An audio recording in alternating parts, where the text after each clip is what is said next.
Nuclear stockpile and enriched uranium is growing amid tense negotiations for a nuclear deal, set off a State Department advisor on social media. Chief Washington correspondent James Rosen with the war of words that played out in 140 characters over and over again. An epic duel of the Obama era began on Monday when New York Times national security correspondent David Sanger reported that Iran has quietly increased its stockpile of low-enriched uranium, or LEU, by 20% in 18 months. There's a couple, I think, notions in this story that we disagree with. And boy did she. In a series of Twitter blasts tagging Sanger, Har fumed, "You write that the overall increase in Iran's stockpile poses a major diplomatic and political challenge. Not true.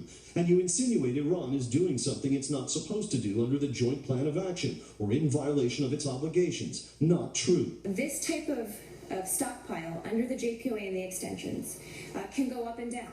That is perfectly acceptable, as long as at the end of the time period, which in this case is June 30th, it's back below 7,650 kilograms. And we fully expect they will do so in this case. Sanger cited figures from the International Atomic Energy Agency and notes that he nowhere alleged or insinuated that Iran was cheating. The Iranians committed to building a facility that would take their newly enriched uranium and convert it into a form of reactor fuel that you couldn't convert back into a weapon. The problem is that they can't get that facility to work, and yet they've continued to enrich uranium. This means that absent a dramatic change of course by Iran between now and June 30th, the regime will, to satisfy the terms of the proposed final accord, have to shrink its LEU stockpile by 96%.